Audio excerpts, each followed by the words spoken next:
안녕하세요. 부동산 전문 변호사 김태호 변호사입니다. 이번 영상에서는 생활형 숙박시설을 분양받았다면 어떻게 해야 되는지, 그리고 생활형 숙박시설은 무엇인지 간단히 말씀드리도록 하겠습니다. 먼저 생활형 숙박시설은 글자 그대로 숙박시설로 생각을 하시면 됩니다. 집이 아니고요. 그렇다고 호텔도 아니고 오피스텔도 아닙니다. 그렇기 때문에 주거용으로 쓰실 수가 없고, 취사가 가능한다 하더라도 주거용으로 쓸 수가 없고, 주택수에 포함이 안 되고, 그런데 누군가가 전입신고를 30일 이상 하면 주택으로 간주가 됩니다.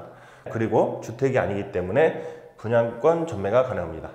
우리가 분양사무실 이런 데 가보면 부엌이랑 발코니, 싱크대 이런 거 다 있죠. 부엌, 발코니, 거실 다 있습니다. 그래서 겉보기에는 집처럼 보여요. 그런데 중요한 건 주택이 아니다.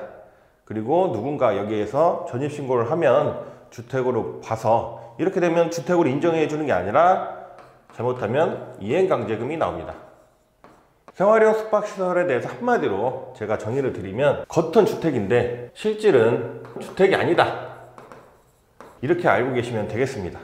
생활형 숙박시설을 분양받는 이유가 주로 투자 목적이죠. 투자는 임대소득을 얻기 위한 것입니다. 그래서 분양상담사들이 편법 임대를 얘기하거나 이렇게 얘기를 하는데, 잘못하면 시세 10%의 이행강제금을 물어요. 그런데 물론 이런 부분은 요즘에 정보들이 오픈되어 있으니까 다들 아시는데, 또 문제가 될 수 있는 게 위탁 운영을 한다. 유명한 위탁사들이 이 생숙에 들어와서 여러분들을 대신해서 생활형 숙박시설을 운영을 해서 여기에서 수익이 나오면 매출이죠. 매출이 나오면 여기서 비용을 빼고 여러분들한테 쉽게 얘기하면 수당 아니면 소득을 나눠준다, 이렇게 하죠.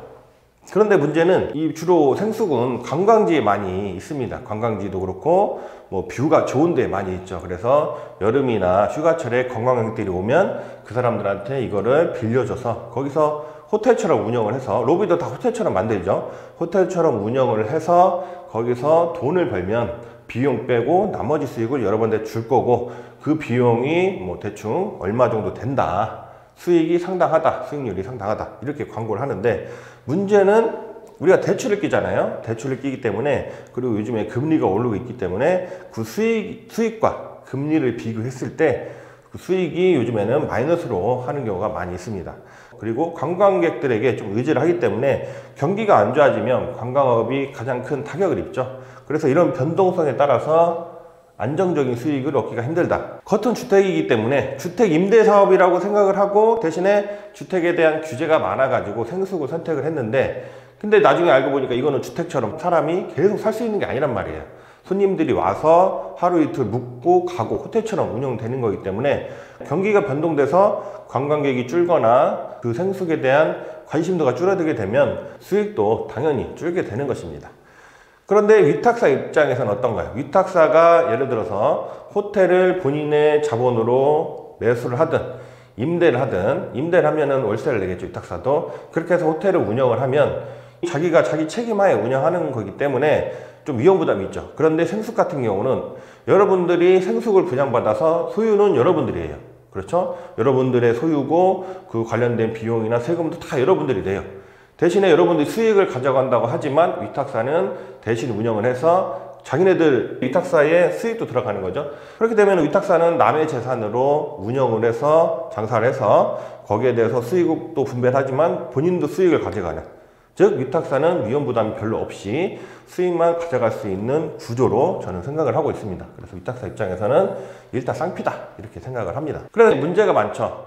생숙을 오피스텔이나 주택으로 잘못 알고 분양을 받는 경우가 상당히 많습니다. 이 생숙을 오피스텔로 쓰는 경우가 있어요. 이렇게 되면은 건축 허가를 받을 때 오피스텔이 아니라 생활형 숙박시설로 건축 허가를 받았기 때문에 나중에 이거를 쓰더라도 생활형 숙박시설로 써야 됩니다. 그런데 분양자들이 잘못 알고 이거를 오피스텔로 어떻게 보면 착각을 하고 오피스텔로 쓰려고 해요. 오피스텔로 쓰고 임대도 주기도 하고 주로 그렇게 하는데, 문제는 오피스텔이 아니란 말입니다. 그래서 법령을 어긴 것이 되기 때문에 10%의 이행강제금을 물게 되죠. 정부에서는 하도 이런 일들이 많으니까 2023년 10월 14일까지 오피스텔로 용도 변경 가능하다, 이렇게 법령을 개정을 했습니다. 그런데 문제는 오피스텔로 용도 변경을 하더라도 중요한 건 그게 만약에 공실로 남아 있으면 아무런 의미가 없죠. 그냥 이자만 나가고, 그리고 오리지널 오피스텔은 대부분 업무 지역이 많이 하죠. 뭐 강남이나 이런데. 그런데 생활형 숙박시설은 업무 지역보다는 관광지 하는 경우가 많습니다. 동해안 이런 데에 만약에 오피스텔이 있다고 생각을 하시면 누가 이거를 그 오피스 용도로 임대를 해서 쓰겠어요. 생숙을 오피스텔로 2023년 10월 14일까지 용도 변경 가능하게 열어줬는데, 그러더라도 생숙은 공실로 남아 있으면 문제다, 이런 말씀 드립니다. 여기서 핵심은 생숙은 집이 아닙니다. 집이 아니고, 그래서 주택임대사업자 임대를 하는 건 아니에요. 이거는 그냥 손님을 받아서 호텔처럼, 레지던스처럼 숙박비 받고 내보내는 용도로 써야지, 내가 이걸 집을 분양받아 가지고 집이 필요한 사람한테 임대를 주고 월세를 받는 이런 형식으로는 할 수가 없다, 이렇게 알고 계시면 됩니다. 그 다음 우리가 부동산을 투자할 때 노리는 게 매달 들어오는 월세도 있겠지만 시세 차익이죠. 가격이 오르는 거.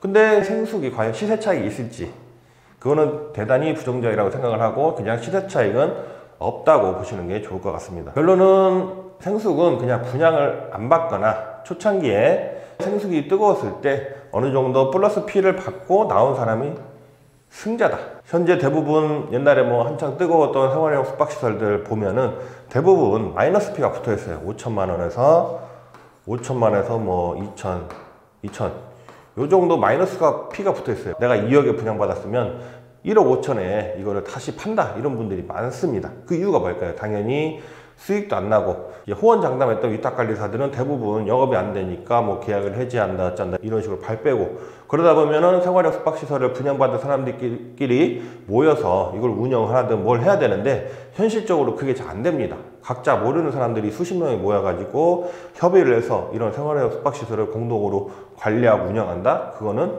거의 불가능하다고 생각하시면 되겠습니다. 결론은 주택의 규제나 가격이나 이런 거를 피해서 나도 주택 임대사업 투자를 해서 소득을 얻고 싶은 마음으로 생활형 숙박시설을 분양을 받으시는 경우가 있는데요. 결론은 싸고 모든 것이 좋은 그런 것은 없다. 이거를 명심을 하시고, 생활형 숙박시설 누군가가 뭐 제안을 하거나 우연히 분양사무실 들려서 보시면 물론 분양을 받으실 수도 있어요. 그런데 이 생활형 숙박시설이 무엇인지 뭐 복잡하게 이런 거 필요 없이 그냥 이거는 주택이 아니고 뭐 시세 차익도 솔직히 기대하기 힘들고, 더 중요한 거 최근에는 대부분 마이너스 피해를 받고 사람들이 못 넘겨서 안달이다. 이 정도만 핵심으로 기억을 하시면 되겠습니다. 그럼 만약에 생활형 숙박시설을 이미 분양받았으면 어떻게 해야 되느냐? 그러면은 계약을 해제하거나 취소해야 되겠죠? 그런데 한번 계약을 하면 마음대로 해제하거나 취소할 수 있는 게 아닙니다. 그래서 이 분양상담사들이 거주 가능하다, 이렇게 얘기했거나, 그 다음에 처음에 위탁관리사가 A라는 누구나 아는 좋은 회사였는데 이게 뭐 B나 C로 바뀌었다. 이것도 당연히 계약의 중요한 내용을 속였다고 볼 수 있거나 중요한 내용이 변경됐다고 볼 수 있죠. 그걸 이유로 해제나 취소를 하실 수가 있고, 역세권이 아닌데 역세권이다 라고 과장 광고를 했거나, 개발 전망이 있다 이런 식으로 과장 광고를 했거나, 관광단지가 유명한 뭐가 있는데 이런 경우가 많죠. 여기에 뭐 어떤 여기 있는데 그림에서는 여기 이렇게 있고 생활형 숙박시설이 이 정도에 있다, 이렇게 광고를 했는데 실제로 현장을 가보면 한 이 정도에 있는 경우가 있어요. 제가 만난 분들도 보면은 이 그림을 보고 분양 계약을 했는데 나중에 가보니까 쫙 떨어져 있다는 거죠. 이런 경우도 어떻게 보면은 기망, 과장 광고라고 볼 수 있기 때문에 취소나 해제가 100% 가능한 건 아닌데 해봐야 알겠지만 가능하다, 이렇게 알고 계시면 되고, 이거는 생활형 숙박시설 뿐만 아니라 우리가 오피스텔이든 뭐 지산이든 분양 받으실 때 이런 역이나 역세권이나 뭐 이런 중요한 시설이죠. 이런 것들과 거리를 상당히 가깝게 표시를 하는데, 가장 중요한 거는 무조건 현장에 직접 임장을 해보셔야 이 거리나 이런 것들을 보고 나서 계약을 하시기 바랍니다. 어쨌든 생숙을 분양을 받았는데 이런 내용들의 말을 들었는데 도를 넘어서 속였다라고 보여질 경우에는 법적으로 해제나 취소가 가능하다는 점 알고 계시면 좋을 것 같습니다. 지금까지 부동산 전문 변호사 김태호 변호사였고요. 감사합니다.